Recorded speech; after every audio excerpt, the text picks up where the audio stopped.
Hello everyone, it's episode 22 with Cincinnati Bengals Road to Superbowl, your every NFL year preview for what's going to happen, what's going to come, and how your team is good at, bad at, what they have done in the offseason, and what are the chances to do Super Bowl. And I think this picture kind of tells it all. Like, you have a huge Bengal that should absolutely be on its path towards Super Bowl glory. Yet the front office really seems to be putting the ball on the other side than it needs to be. So that's how I feel about the Bengals. It's going to be good times with Joe Burrow, T. Higgins, and Jamar Chase, and for really nice reason, Trey Hendrickson is back in the camp. But that's kind of it. There is going to be a lot of negatives talking about the Bengals offseason and everything. So Bengals fans, buckle up. I'm not sure you are going to love what I have to say, but at least I will be goddamn honest with myself how I view this team, because boy oh boy, do they frustrate me. Now, we will start this in their draft. And as you can see, I was not a huge fan of it. Shemar Stewart, this is actually a pick that I saw commonly kind of getting dinged down, and I understand it. His production at college was bad. Experiencing with raw athletes that should develop into NFL superstars, that's not necessarily what Bengals are known for. Exactly the opposite, to be honest. And you kind of have a window right now, so you need Shemar Stewart to be good right now. So I get all of that. Yet I felt like this was an appropriate value, and in a way, with the way this defense is constructed right now, where I don't necessarily see almost any mid-level pieces. Like, you have Trey Hendrickson, and then it's long time, nothing to be glad about. Then you come to Logan Wilson. That's their second best player of the defense.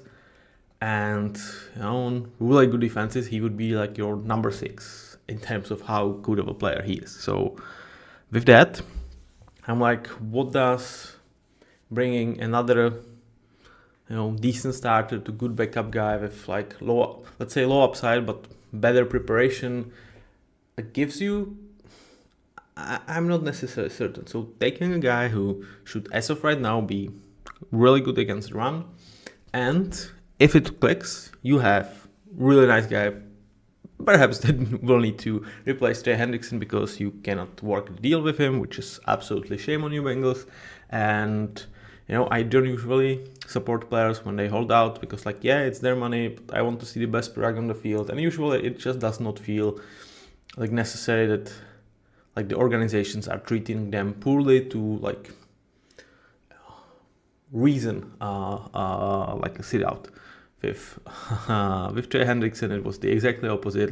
He's done everything for this organization. He's been on excellent contract for this team for several years right now, and they still cannot pay him, or are not willing to pay him despite his freaking production. This is the guy that I would support a year-long holdout. Would not hold it against him at all. But Bengals get lucky. He's back in camp because he wants to be with this team, and is willing to risk, I would say, a lot of money on it, because if he gets hurt,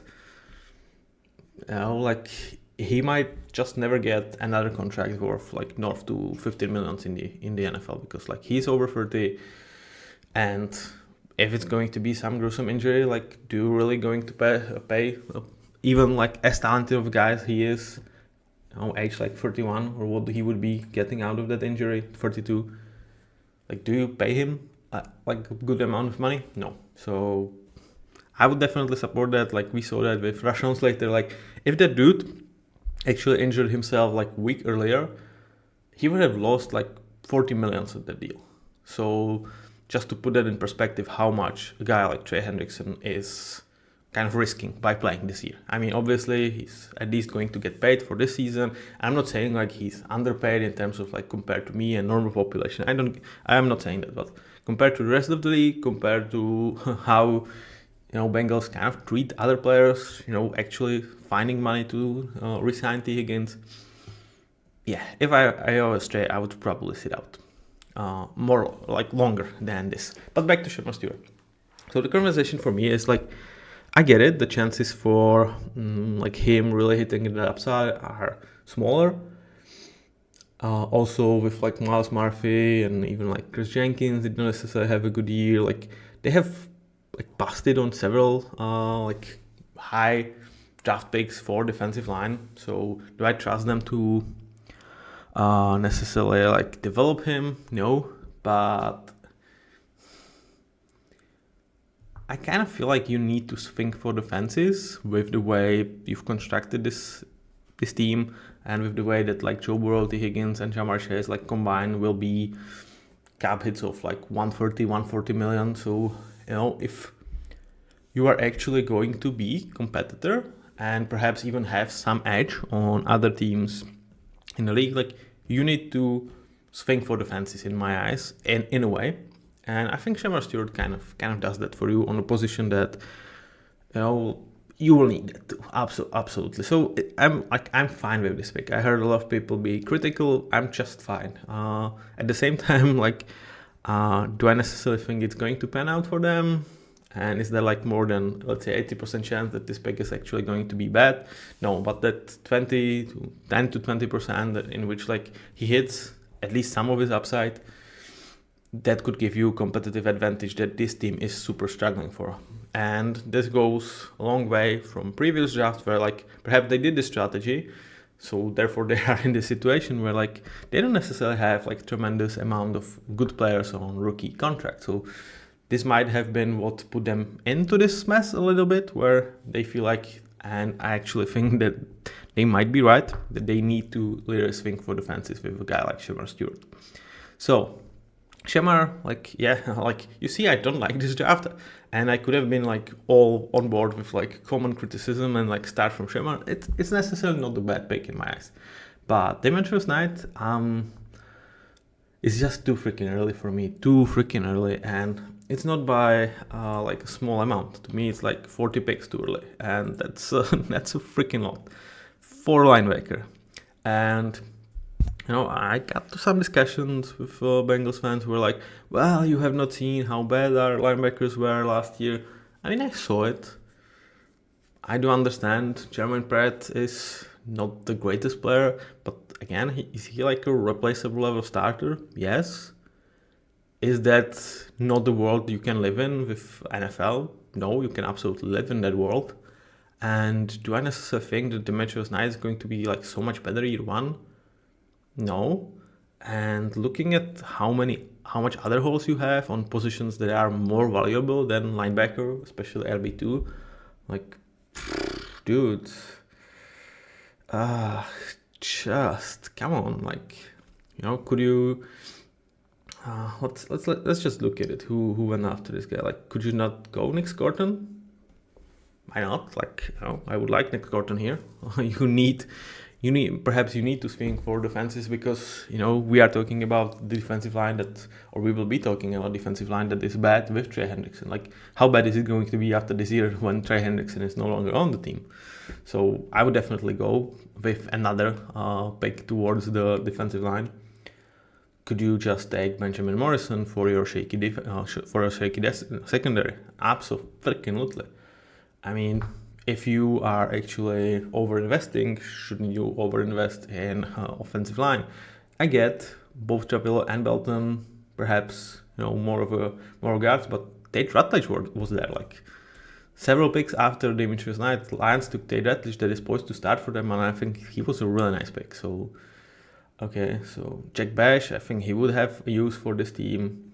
Could you swing for the fences 2 more times and take Mike Green? Perhaps. Trey Amos and Shamar Turner might be a nice pick. Like, the idea of Demetrius Knight here, like, it would be C, just a C, because, like, I get what you are getting in him.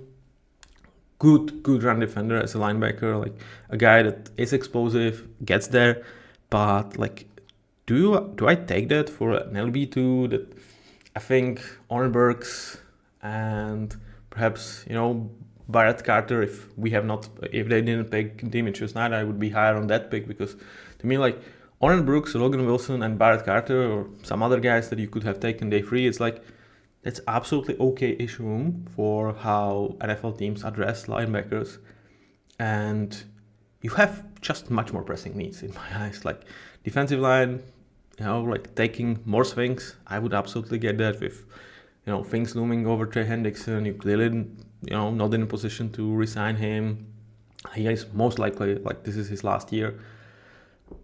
Take that. But mostly I would just go offensive lineman, and like with Tate Redfish on the board, hell yeah, I would take it. And now you are forced into Dylan Fairchild, who is coming from Georgia as well as Tate Redfish, but like there was a huge difference in my eyes between these two guys, especially in pass pro. Like when I feel like Dylan Fairchild isn't, like I would not like trust Dylan Fairchild to protect Joe Burrow. Like, yeah, really not. Like so. Like, okay, so take Rutledge, and then, if Demetrius Knight is there, which could be, like, in a way could have been where I actually saw him go, though I do understand that this linebacker class was really, really thin. But at the same time, like, after Demetrius Knight, the next linebacker that was picked was Nick Martin, 75. Yeah, so, like, was there a chance for Demetrius Knight to actually be there at 81? I think so. I don't necessarily feel like a lot of teams actually view this class as like, yeah, we really want to invest our day 2 pick into linebacker room. We can take some athletes on day 3, but that's kind of it. After the Fletchinger and Jihad Campbell pick. So, yeah, this was really up there with one of my least favorites day 2 for any team in the league. And then we go to day 3, and yeah, there are some fine picks. I like Jalen Rivers as a developmental tackle. You have your Orlando Brown as a left tackle, but like, could he actually be like low-end franchise left tackle, like someone like perhaps Rashid Walker, that you like kind of hope that he develops into, let's say, 2025 the best left tackle in the league, and you can absolutely live with that. Yeah, I think that could be his potential. So I like this pick. Not necessarily like super like it, but I think it's fine. Tash Brooks in deep running back class, nice value, but it's like I felt almost when I was like doing this grades, I was like, it's kind of cheating to really give all of the day 3 running backs favorable grades, because they have tons for like higher rounds, but there were so many of them. So it's like it was kind of cheating. If you take running back day 3, it was, I don't know, 90% of them, those picks I liked, because yeah, that was such a draft for these guys. And with Barry Carter, I'm like, 4th round, 119, you are spending on a guy that, like, with Demetrius Knight, with Logan Wilson, and with actually what I really like Oren Burke signing, I'm like, okay, so he's your LB4, special teamer, and that's pretty much it for at least a year, most likely 2. What are you doing, man? Why are you spending this resource? Like, that's just way too freaking early. And like, still, like, couldn't you bring Connor Helm towards your tight end room? With questions about Eric Gold's injury proneness, with like Drew Sample. I don't know, like, you really want him out there. Like, could you not take the swing on David Walker, like 1 pick after Latin Ransom was there? I mean, come on, guys. Jalen Travis, like, I would like that swing for you as well, especially like I actually mocked Jalen Travis to the Bengals because he's their type, a huge tackle. Oh man, like, who else? Okay, like Alec Amumero, but like I get why maybe addressing wide receiver room is not necessarily a priority. Joshua Farmer was there. Like, they're just like you don't have. Every pick they made was their own. You don't have any extra ammunition. You could have by trading T. Higgins, but you don't. And you spent 2 out of those 4 on linebackers that I think like you were absolutely in a position that the room was not good, but absolutely fine to survive in the NFL. And at least for year 1, I'm not necessarily seeing this like being tremendously improved. You take a guy, at least in my eyes, that was just a day 3 developmental prospect, and you actually trust him to be your starter in Dylan Fairchild. And your most certain pick is a guy that, like, I understand taking a swing, but like you are going to miss a lot. So like I would not be shocked if in 2 years we talk about, well, Shamar Stewart is another Miles Murphy, Demetrius Knight is kind of nice run defending LB2, but nothing much more. Dylan Fairchild is another Gordon Wilson who's like, yeah, we are looking to replace him. And, like hopefully Tash Brooks is like our RB2. Like it could be such a bad class. Like, like it could obviously go the other way around. Maybe I'm wrong in Fairchild. Maybe Demetrius Knight is going to be the impact they are looking for from linebacker, and Shemar Stewart is going to hit the projected upside that I'm actually like fine with. But this was definitely one of my least favorite drafts. I would really easily put it into bottom 3. And for a team that, like when you look at T. Higgins' contract, I actually I was surprised they have done it, because I felt like paying Trey Hendrickson and trading T. Higgins is the right way to build this team. But when you look at these contracts, there is like the value is not necessarily bad. It's like 27, 28 million a year, or like 28, 29 a year. But you can also get very cheaply out of it after 2 years, which kind of is insurance policy against his injury history, and also against like, well, we kind of, this approach just doesn't work. We cannot have 2 elite weapons and Joe Burrow. Like we cannot do it on such a high salary. So you can actually get out of it with like only 7.5 million in dead cap, which also would go a long way with trading value. So like T. Higgins trade value, I feel like after 2026 is like really, really nice, because it doesn't leave you too much money on the books. And by the time he should still be at his absolute peak. So, unless his injury, but then you are protected against like him being injured too much, and you can get rid of that contract. So, for like me not thinking it was the right move to prolong T. Higgins, I would rather trade him probably a year ago and give the money to Trey Hendrickson. At the same time, the way they structured the contract, the way it's actually set up, and it's only 41 million guaranteed, which really insures you against health, and it really insures you about, well, this was not the right policy to do it, so we can actually get out of it in 2 years and presumably trade him in that time. So for that, like really nice contract in my eyes. But overall, like I'm not saying that this draft actually helps them for that window specifically. Like for that 2-year window, it might absolutely be that none of these guys are actually contributors, because Shemar Stewart might not figure it out. Demetrius Knight, okay, he might be LB2. And Dylan Fairchild, like, yeah, as of right now, he's listed as starter, but is that, like him being good or just the competition being absolute shit show? I'll let you be the judge on that one. So with that being said, let's take a look at in what shape is this actual team after the draft and free agency.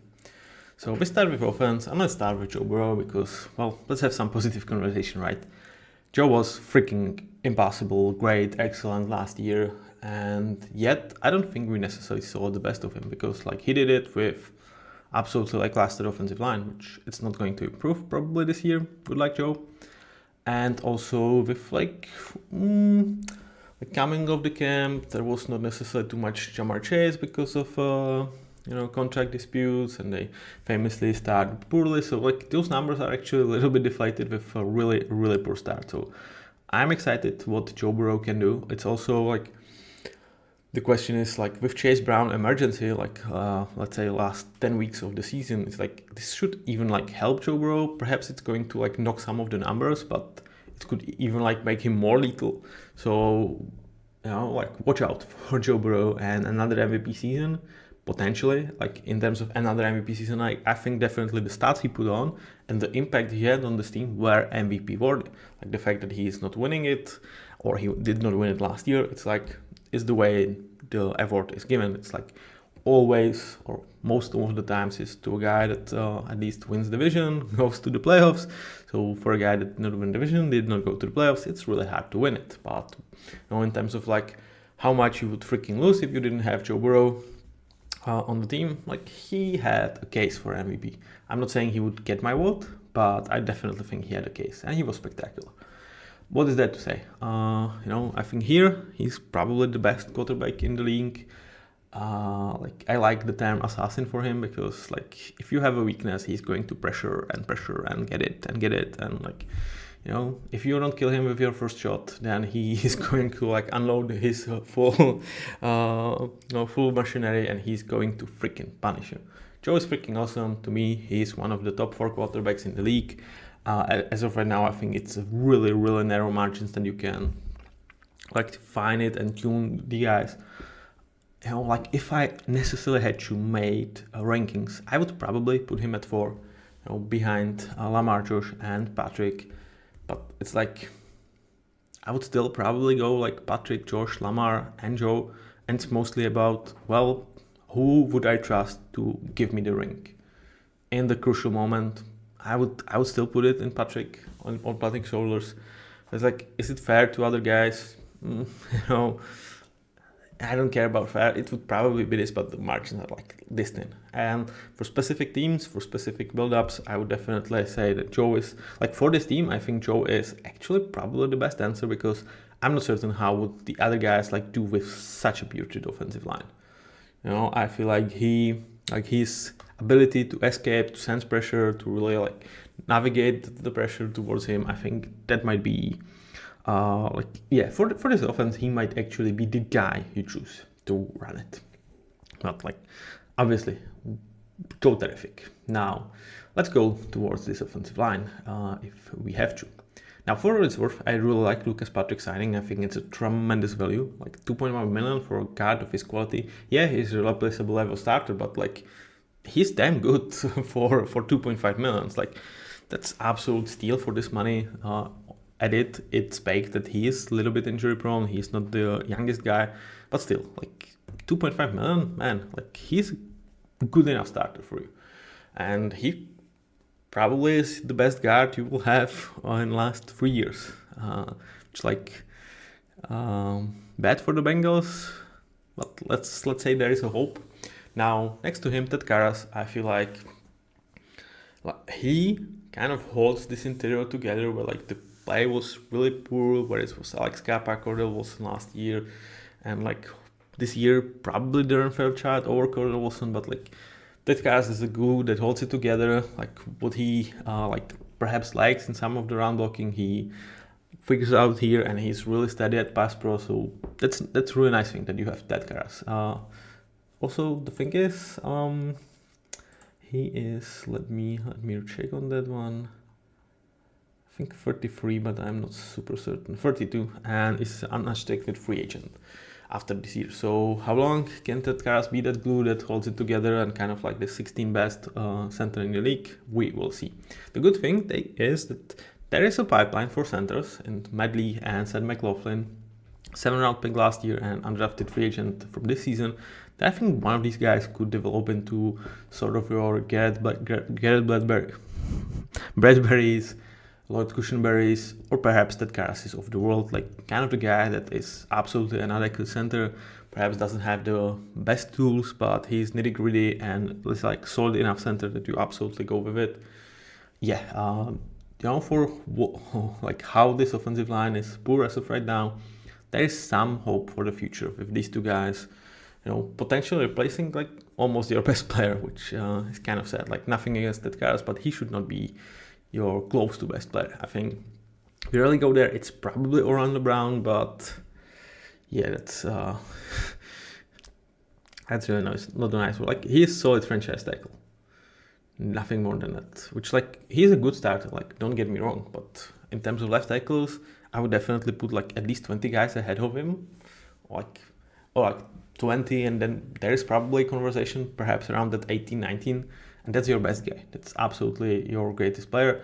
Also, like there has been some injuries for him. So, the guy that you obviously hoped probably has the most potential is Amarius Mims for your right tackle, who like for a rookie and really raw rookie that like a lot of people were questioning how he's going to actually be an impact year one. I really liked what he has been able to do in year one. So this is my hope. Like Amarius Mims is my hope for this offensive line. Like if Ted Karras and Lucas Patrick stays healthy and don't fall off with age, if Orlando Brown stays healthy and like he's 29, but there is a lot of wear and tear on his body, and Amarius Mims takes this step that I think he's supposed to, where like We might talk about him as a top 10 right tackle after this year. I really feel like that's his potential, and also like I don't necessarily think right tackle is that much of a competition to get like within top 10-ish to 12-ish.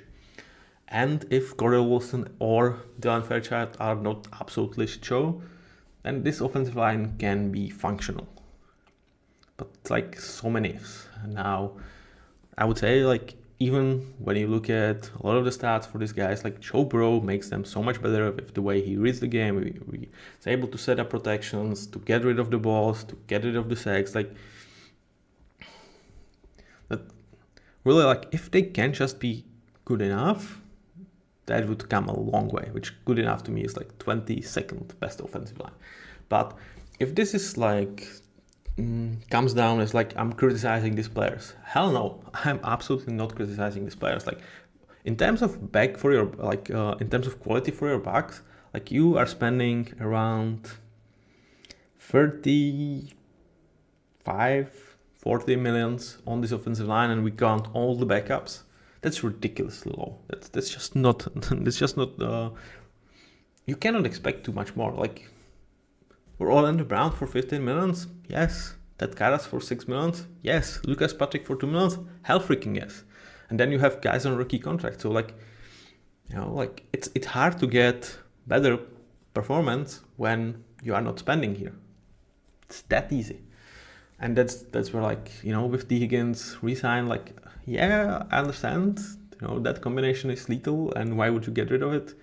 Well, because perhaps you could afford some better offensive linemen, for example. Now, in terms of backups, like I said, Cody Ford and Dylan Fairchild are probably your guard depth. Or like Dylan probably is going to play as of right now. It seems like he's getting there. You have Seth McLaughlin, you have Matt Lee.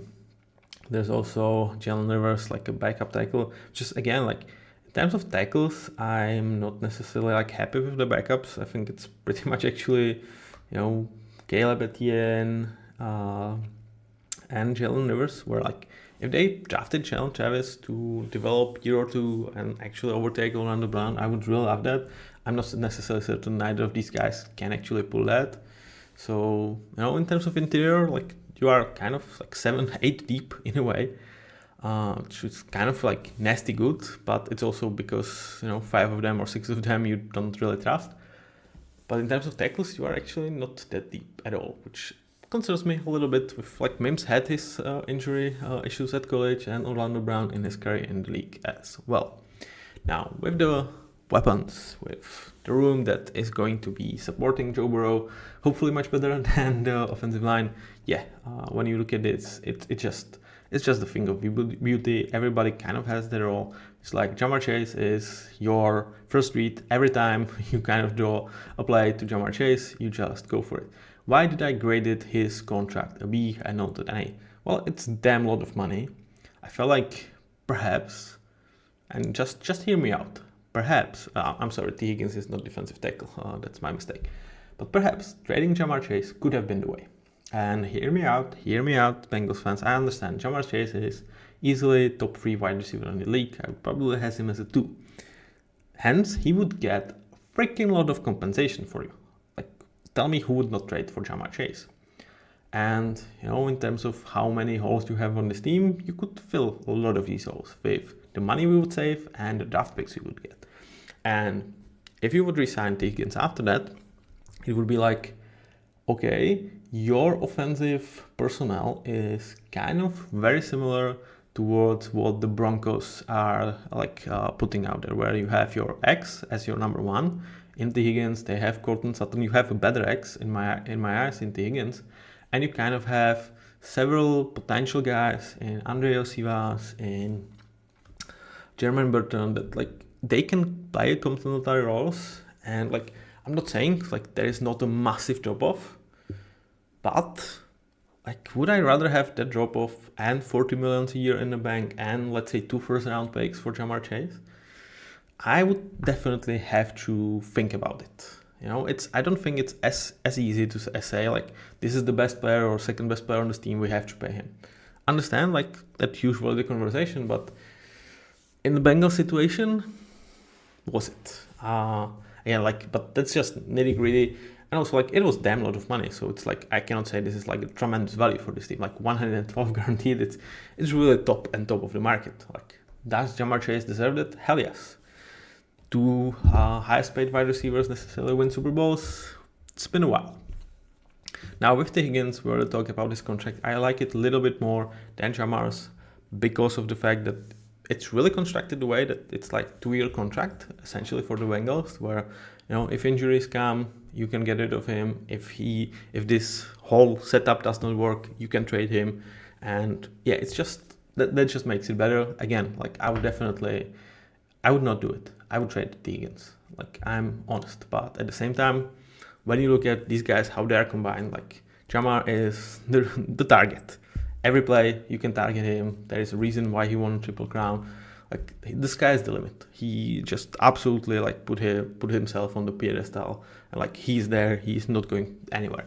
And Higgins next to him is like your great perimeter weapon, a guy that usually gets favorable matchups, and he's just going to win them. And that's just like, how do you stop it? Like, it's really, really hard to stop it. Like, one way is a really, really good pass rush, or against this offensive line, perhaps a pass rush will do. Now, as your number 3 weapon, I would say it's Mike Gesicki. From a pass game perspective, it was kind of very nice, let's say tight end, but he's much more of a slot. He's going to be like, the good thing is he's not necessarily intermingling with spaces that will usually occupy the Ja'Marr is everywhere, so like and it just works. Like, these 3 guys together, definitely the best trio for Joe Burrow. Like, I don't think anybody works with something better than that. Perhaps J-Mo, Amon-Ra, and Sam Laporta could come into mind. TJ Hawkinson, JJ, and Jordan Harrison. I would probably still take this trio for Joe Burrow. Great. Now, then you have Chase Brown, who's emerged. Definitely, they handed him the keys finally. Finally, from their perspective, because he really emerged. I was not necessarily certain about this move, but he surprised me. He was really, really great for them. And he was actually a really great runner behind really shitty offensive line. It's not going to necessarily change this year, so he needs to be as good as he was, but he was also a nice receiving threat. And in terms of for next 2 years, he's going to be their starters. That's great. Could they really wear him down, because he's going to get contacted so freaking much because of this offensive line, and they don't necessarily have even really nice backup behind him, unless Dash Brooks really emerges, because Samaje Perine, who they brought here, is just a 3rd down back. Nothing, not the guy that you want out there on 1st or 2nd downs. That's also the case. So we will see what next year, if they will prolong Chase Brown, what the value is going to be there. But for now, I think you are absolutely okay with Chase Brown. Again, like, is it going to be necessarily a great running back room? No, but it's absolutely good enough, and potentially it could actually be like an average room in the league. They just say it tells you that there's a lot of really great rooms. And Chase Brown, like, for what it's worth, like, he really looked sharp when he was their feature back last year. Now, then you are absolutely fine with all of the other guys just being role players. Andre Silva is kind of the Higgins backup, a dude that, unlike the Higgins, can stay healthy, and like, kind of a reason why I was like, when I was definitely thinking good backup or decent starter, the fact that they prolonged T, I feel like tells you a little bit about the Osivas and how they feel about him, because like, he is kind of a natural successor to T. Like, he is obviously not as good as T, and like, there would be a drop off. But if they thought about him as at least a decent starter, like, I think the dilemma would be much higher, because then the drop off would not be like that substantial. So I think they just feel that he is a good backup, has a stamina to play, is kind of big target, can help you with some blocking, but nothing more than that, which is absolutely okay when you have T and Ja'Marr and Mike and Chase. Now, Drew Sample, absolutely blocking specialist. Is he necessarily good at it, or as valuable as I would like to? Again, when we talk about draft, I would probably like look at someone to compete for this role with Drew Sample. They also brought Noah Fant here into this tight end room, who is like kind of like, I do question why he actually chose the Bengals, because to me, like, he's not as good of a blocker to take snaps away from Drew Sample, who actually played like over 600 snaps, and they will have him out there a lot of the time. And I don't think he's necessarily as good as Mike Gesicki in terms of pass catching, chemistry with Joe for underneath target. And definitely after they paid Mike Gesicki, though, like the guarantees are not necessarily super high on that contract. So, maybe they saw something there, but like, why, if you are not a fan, do you actually go here where like your road to snaps is actually quite tough for a guy that, to me, can be absolutely number 2 tight end on almost every team in the league. I really question this move from Noah Fant for the Bengals. Like for him, like they got him for like $2 million. Absolutely a nice value signing. That like if anybody of these two goes down, you have a guy that can do both. I'd say he's more natural successor to Mike Gesicki, but like you have this security with Eric Hall, unfortunately going to miss the whole season. Super fine for the Bengals. From the Noah Fant perspective, I don't necessarily get that. Now, in terms of backups, yeah, I have Eric Hall here. Unfortunately, he's out for the season. For wide receivers, Jermaine Burton, and just yet another case when you are swinging for the fences, and sometimes it's Jermaine Burton, and like I was like, yeah, he is a nice value for what they found him last year in the draft. But he comes with the baggage, and the baggage is this dude cannot stay focused, this dude cannot be professional. And year one, with Joe freaking Burrow, and chances with T. Higgins without the contract for next season, with T. Higgins injured, with Jamar Chase disputes in the camp. Like, how are you not able to be professional in that environment is just beyond me. Like, it was such a nice chance for Jermaine Burton to actually emerge, but like they were super pass heavy offense, and you cannot put your shit together in this year.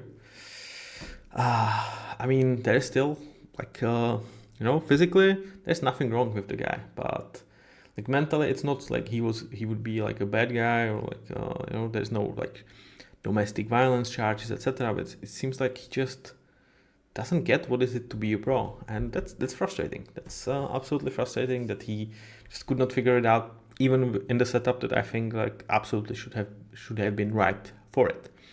Now, in terms of RBs, Taj Brooks, Samaje Perine, solid depth, nothing to speak of too much and too highly. We will see with Taj like how much he's going to evolve. Like hopefully he's going to be the guy that like save Chase Brown from like 3-2 and like really getting those nasty contacts so he has more longevity, but we will see if he is good enough for that. In terms of backups, I let Jake Browning have his stats from 2023 because he obviously did not play last year. But in 2023, when Joe Burrow went down, like he was actually pretty damn solid. And nice thing with him as your backup, and like I think he's really valuable as a backup for this team. And I hope he's going to get some nice contract, something like 3 years, 15 millions for a guy that when undrafted, like is already 29. And like he has not necessarily like been paid so much yet, and I definitely hope he's going to get like a nice QB2 contract, because this dude just is what you need. Like you can run the same thing as you do with Joe Burrow. He's mini version of it. Like doesn't have the arm talent. Like everything. Like take Joe Burrow into the Madden, and every 90s you turn into 65 or 70s. But that's not the bad thing.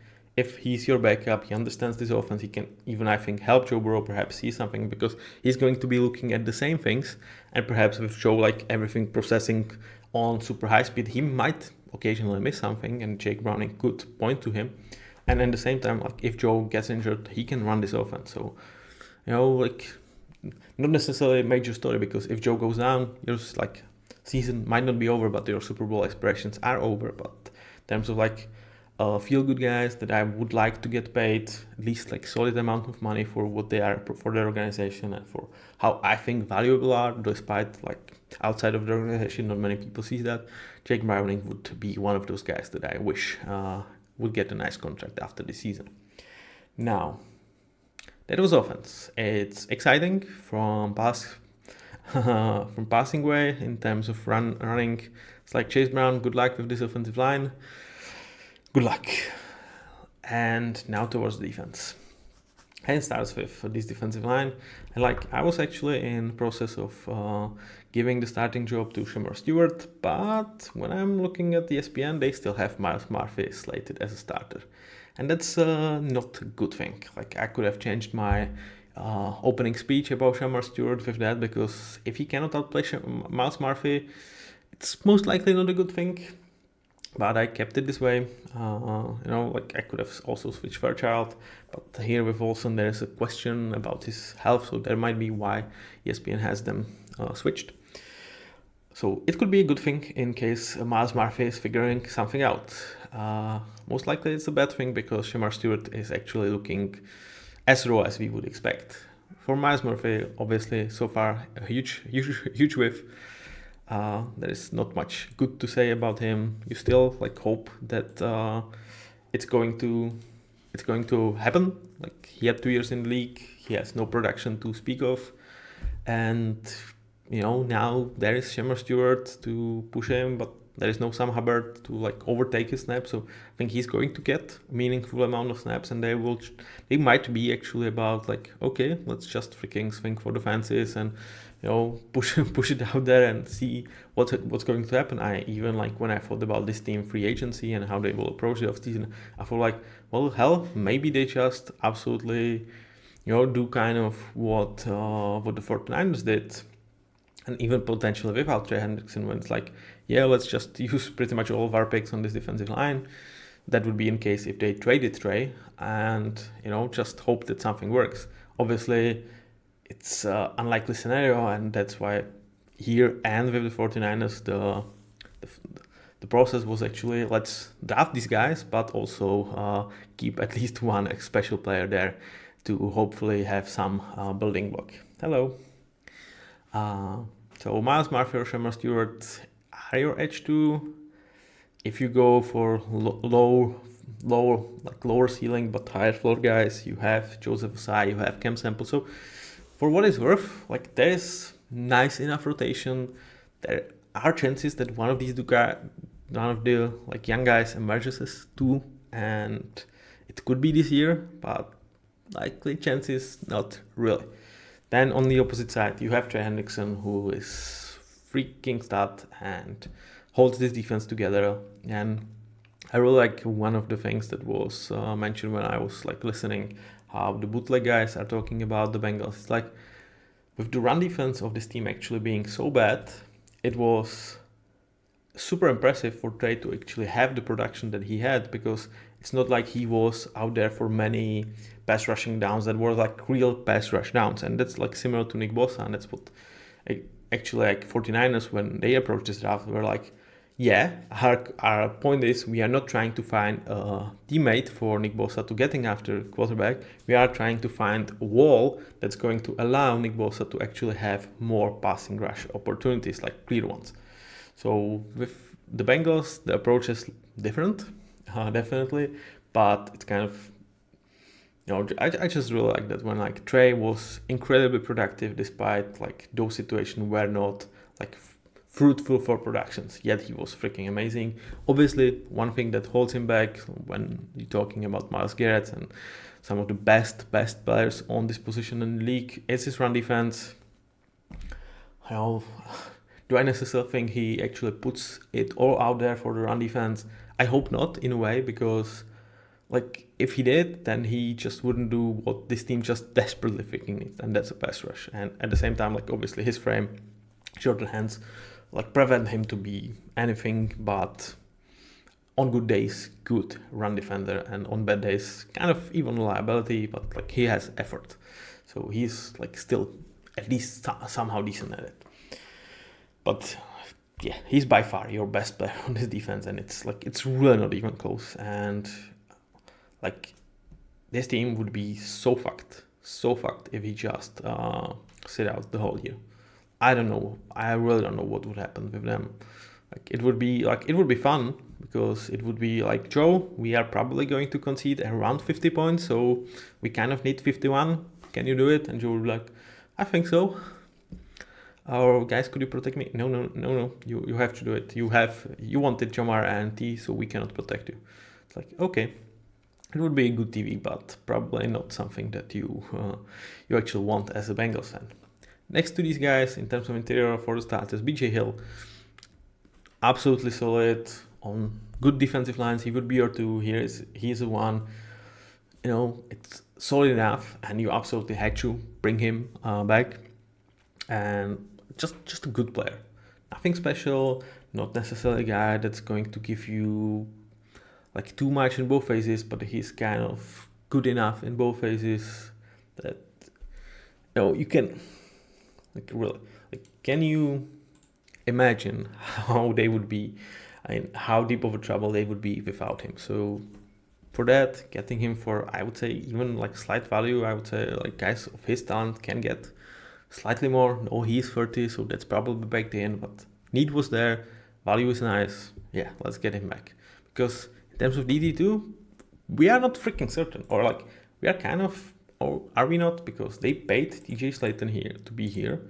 Just like he's a good run stopper. That's what he is for. Solid contract, nothing major in terms of overpay. But like the fact that he's even listed as a starter tells you, Chris Jenkins, that we really thought is going to enter the league and be good enough to be a starter on this type of defensive line, is getting outplayed by TJ Slayton. Or like, do they perhaps value TJ Slayton slightly more than they do Chris Jenkins right now? And that's disappointing. And like there could be simpler explanations. It's just TJ Slayton is better run defender, but it's also bad because like we thought that Chris Jenkins would be solid enough run defender to start, to really good even, and he just didn't look like it in year one. And it seems like veteran signing for $5 million just came in and presumably took his job. Yeah, where have we seen that? Cincinnati. Like he was a 49th pick last year. That's it's not a good, like obviously depth chart might lie, it might be something else, but let's be honest, he was not great. So either him or TJ Slayton are your buddies to BJ Hill. Yeah, not pretty. And you also have McKinley Jackson, and that's kind of depth here. Also, like, you just could not bring BJ Hill back into the mix because he at least gives this room some NFL level floor. But in terms of D-line, yeah, Trey holds it towards that. We are not talking about this as like Panthers last year. Like, this is pretty much what Derek Brown was for the Panthers last year, which like when he went down, the D-line was just a shit show. And there's potential, like, don't get me wrong, they invested heavily into this. Jenkins second round, Murphy first round, Stewart first round. So like in theory, like you have really nice potential players, and like this is 3 drafts in a row. But can you develop them, or did you make so bad picks that those guys are just screwed? Yeah, let's hope. Let's freaking hope that they can do a better job with at least 2 of them. Now for linebackers, we want to talk about Logan Wilson, who is, I think, your second best player in this defense, which tells you a lot. It's just what you think about. If you have this guy as your number 1 linebacker, you are absolutely okay with your linebacker room in modern NFL, because he is just good enough to hold the room to not be freaking terrible. Like, it's not like you can have me next to him, but you can definitely try some different players, and your room is not going to be like stinking. It could be bad, but it's not going to stink. So I think Logan Wilson, really nice leader, a guy that plays hard. When you look at his stats by PFF, like he was a special run defender last year, and that's like one thing that Demetrius Knight is really good at. So again, would I prefer perhaps a guy with more coverage skills? Do they brought that in Oren Burks, who's like low-key special signings for 2.5 years? Like he's a veteran. It's like 30, but he was really actually good for the Eagles in the playoffs last year. And like this is definitely a position that you can figure it out later in your career. And he saw a lot of the things, like as the Bengals fans did. They saw a lot of things from this team. I'm like, again, like, should you actually spend second round pick on Demetrius Knight when you have Aaron Burks? You tell me. So, but like overall, when you judge this room, I think you feel good about it. Like, you feel good about it. I think Logan is a nice leader. Demetrius Knight, for the result, like, he's an older prospect, which is another kind of knock on him. It's like, yeah, he's ready to play here. It's like, okay, so on one situation you are taking a guy that is raw as it gets, and then you get a guy that is raw, that is ready to play. Yeah, like, the roster building is like weird. It's like, do you guys communicate with each other when you make picks? So like, what's going on? Because like, yeah, Demetrius Knight is kind of here to play. He absolutely can start. I think he could be nice LB2, develop into a decent starter, perhaps even good, but doesn't have the upside to be like anywhere close to elite, or I wouldn't even say like he has the upside to replace Logan Wilson as the leader of this defense or like of this linebacker room. And you had Aaron Burks here. It's like, I'd say, you know, if you gave me a coin who would have a better season between Knight and Burks in like a vacuum, like not influenced by Demetrius Knight being a second round pick, yeah, I would probably choose Aaron Burks. But like, I don't want to hate on Demetrius Knight. Like, you know, as a player that is ready to play, which is kind of rare for linebackers, yeah, he's there. You know, like, is it coherent with the other approach that the Bengals did? Is it coherent with, you know, how they approach their Hendrickson situation? Is it coherent with, you know, Shemar Stewart pick? Is it necessarily in line with, like, did you not have higher needs?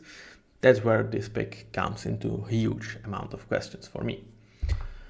But for now, he's going to be probably their RB2. He's going to get nice enough job in my eyes. Like, I don't think he's going to suck, but you know, let's go. Like, because I think I have put way too much hate on Demetrius Knight. So Demetrius, if you by any chance would hear this is nothing against you. I hope you have a successful career and make a clown of me for not liking this pick. But like 80% of me not liking you as a draft pick here is not about you as a player. It's about the process. It's about, I feel like there were more valuable positions to be picked. And as well, like, I trusted Aaron Burks could just do the job fine.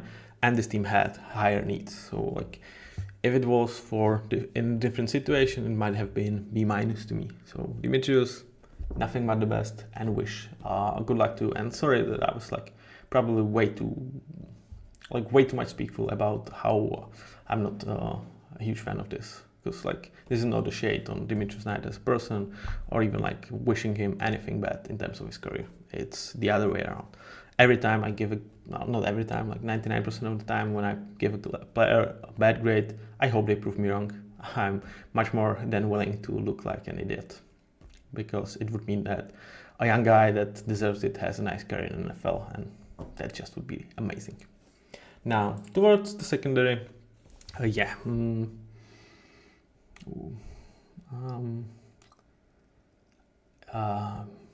guys, what are we doing here? I mean, it's not the Dolphins situation, but at least Dolphins have one really, really good player. But what do we have here? I mean, okay, so let's start with Geno Stone and Jordan Battle. Geno Stone, yeah, that did not work out, the signing, and like, he's here just because there is no one else, kind of, I would say.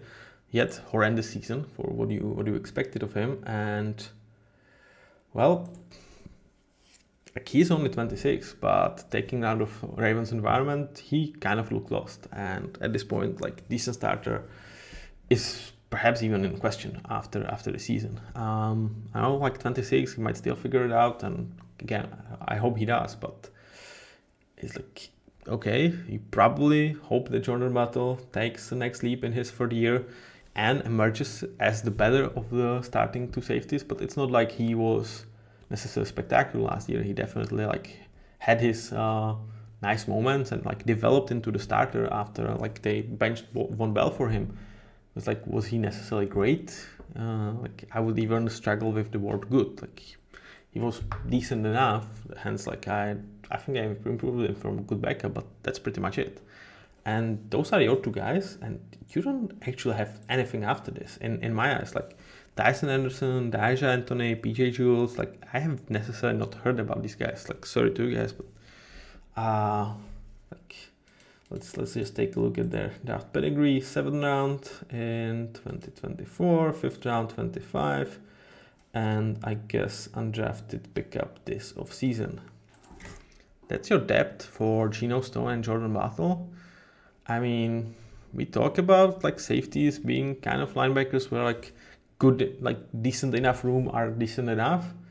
This like really hinges this on the edge where like one guy goes down, his room stinks. And like if Geno Stone continues to play as he did last year and Jordan Battle kind of doesn't take some significant amount of leaps, it could still sink, even if these two guys are out there. So that's not great. And it's not like you have special corners either. They are young. I definitely give them that. And there is potential. Like this could be a functional secondary. I'm not saying that it cannot. But Cam Taylor-Britt in his contract year, like everything is out there for him. He's now listed as their like number 1 perimeter corner, which like he can do. But like he should be a 2. He should really be a 2. So he could really struggle if you put, let's say, Zay Flowers. Like this could be a guy that DK Metcalf kind of eats alive when I look at the body frames. He's lanky, but he's not bulky. Like I think even Jerry Jeudy can get the best of him. So yeah, good luck, Cam. It's like a lot of there is a lot of like things on his plate, and let's hope he can figure it out. And in his contract year, prove that he could be potentially this team, like number 1, not out of necessity, but actually because he's worth it. Right now, it's kind of necessity. On the other side, it's now projected to be DJ Turner, and it's like okay. I would probably like to have Dax Hill have another chance there, because I kind of liked him there, and he's now projected to come back towards the slot where Josh Newton, I think, played valiantly last year. And like there is some of the shuffle, and I would guess that DJ Turner, Dax Hill, and Cam Taylor-Britt are your best corner trio, but I don't necessarily say that like as a slot/nickel, Dax Hill is at his best. Like I would say those 3 guys are mostly perimeter, not necessarily to play around the line of scrimmage too much. So I would probably let Dax Hill and DJ Turner just battle it out from the outside and stick with Josh Newton for the slot. For what it's worth, you have some maneuverability. With every like you can survive in 1 injury, but that's kind of it. Like you can survive 2 because you don't have pretty much anybody I like behind it. Like DJ Ivis, probably the next closest thing. That's not great. And again, like this, like floor of these guys, ceiling is nice. Like there is some solid pieces. Dax Hill, they picked up his 5th-year option. He was a 1st-round pick once upon a time. Unfortunately, injury definitely like stole him out last year. Prior to that, they struggled to find necessary position that would suit him right now. DJ Turner, 2 years, like solid enough, absolutely. DJ Ivey, the same. Josh Newton in his 1st year, I think like I actually felt like he actually played violently, and that's an okay secondary if you are trying to develop your team, trying to really go from the bottom. Like if this was, let's say, Titan secondary, when it's like, we know that our window is in 2 years, that's okay. Like this is a secondary for the Bengals that want to go to the big dance, that already has lackluster pass rush that's only held by Trey Hendrickson. And you expect these guys to come up big when Josh Allen, Lamar Jackson, Pat Mahomes comes into town. Like they need to figure their shit out quickly, and that's where new defensive hire in Al Golden comes in, who should be able to provide them with good coaching, especially for DBs in terms of their defense. Though, Like he also was like linebackers coach most of his year. So that's where like Demetrius Knight pick is probably coming from him. But at the same time, I'm always like talking about if the guy is specialist in something, and especially if it's his first year, like let's show us that you can elevate what you have, rather than give you really valuable stuff to start the process. Like show us. That would probably be me. But we will see. Al Gordon replacing Luanarumu, hoping to fix this defense. And he doesn't get too many pieces to work with. Like there is some potential. Like Jordan Battle can emerge. Shino Stone may remember what he was with Ravens.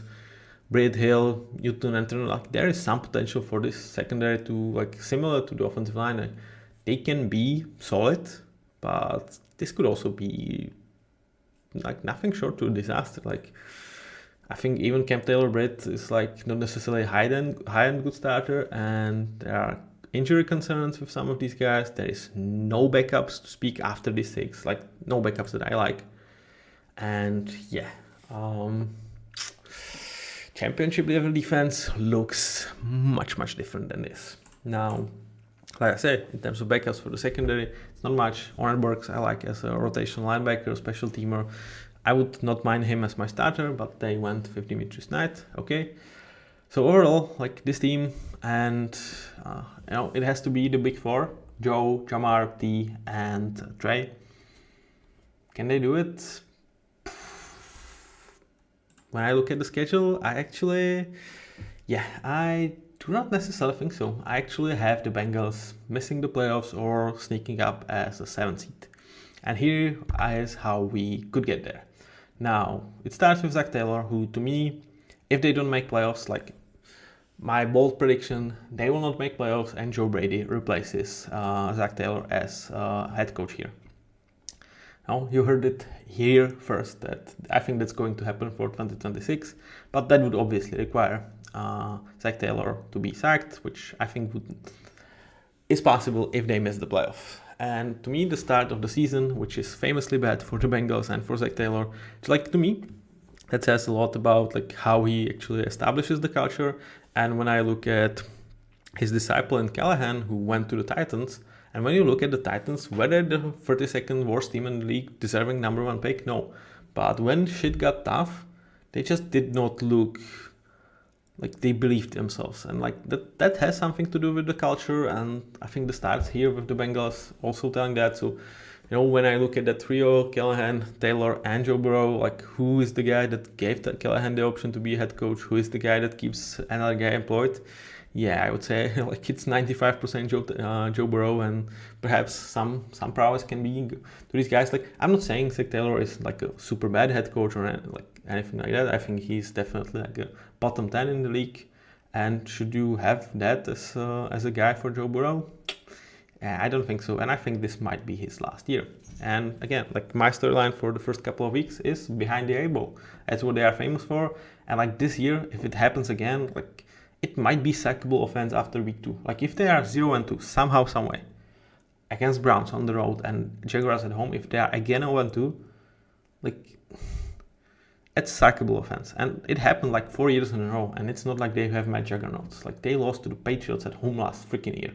That was the worst team in football, like them and Panthers before Bryce Young emergency. Like, what the fuck? And then like if they are even 1-1, like the schedule gets tough as hell. Like Vikings, Broncos, and Packers on the road, only Lions at home. Good effing luck. So I actually really think they will struggle from the get-go. Like we saw Shamar Stewart disputes with the contract, so he was not there for a big part of the camp. The same with Jay Hendrickson. Yeah, I think it's going to be a tough start. Now, it's gonna get better because Joe Burrow ain't no sleepy Joe. Obvious reference to Joe Biden. Like this should be a time of the year in which like they will start to demolish some teams. Steelers twice. I think they're like for the way the teams are structured. I feel like Bengals are paying premium for their offense to function, and it does to the highest of the levels. With Steelers, they are paying absolute premium for their defense to function, and it functions really good. But I do struggle to say to the heights of Like it's kind of the matchup between two teams. Like one team spends 130-ish millions to two wide receivers and their quarterback. Another team spends the most money on defense. And like they are going to meet. And I think in this league that values offense much more. It's just a really good matchup for the Bengals. Though like in this division, no games are easy. Jets, Bears, Patriots, like feisty teams, but at Bengals, at Cincinnati, that should not be an issue for Joe to like put it away. I think 4-1, I can see a slip up. It might be Steelers. I think it definitely might be Bears. Like Jets and their run offense. It's like a lot of people think highly of Patriots. Like they could definitely like take a game. So I think there's going to be one slip up, but yeah, I think they will come back and actually look like a playoff team. But the storyline for the end is just not good enough. And that to me is towards this defensive line. Like I have Shamar Stewart here, and it's like, yeah, there could be, I mean, I dare to say like 80% of Jared Verse, like, if he figures out everything and like he puts his tools to the best use, that could be it. But that's very unlikely to happen, especially year one. And like you are facing Ravens twice, who I think just are poised to just rip you apart. Like, how do you stop Bengals from running? I don't know. I really don't. And like, can you even stop like Zay Flowers with Lamar Jackson? I don't know. And by this time, like I think if Ravens will struggle again defensively from the get-go, they will have their shit sorted out by now.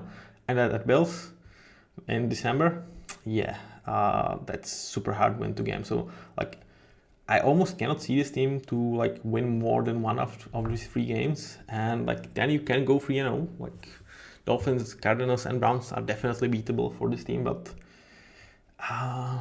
I might even see them like going 0-3 in those 3 games, and also like see them slip up. Like the thing with the Bengals is they can beat anybody. On their day, they can put a 50 burger on you, and like it doesn't matter who you are. But at the same time, like you don't trust them to win the games that they should be winning, because it's going to get close with the defense almost every time. And one slip up, one bad throw, one bad fumble, and you might just lose against Cardinals at home, which it will happen to a team like this, that when they want to really run the ball and kind of run down the clock, like how are you going to do this with this offensive line and not necessarily power back? You kind of have to trust in Joe Burrow to be clinical and do it from the passing game, and it's a hard thing to do. So the consistency for the Bengals is just not there, and to me 9-8 might sneak up as a 7th team. They might win one more game and be actually the 7 or 6 seed with 10-7, but I would like to talk about them in much better light, because like watching Joe play is just amazing, but I just can't. And could it be for the best for them if they actually be 9-8 and be like, okay, we just cannot continue like this, Zach Taylor, we need to part ways, and taking a swig on someone like Joe Brady, who, like, when you look at Josh Allen's MVP season last year, I think like the difference between what they were prior to Joe Brady and after, like he elevated that offense with special quarterback, with established offensive line, with some good weapons.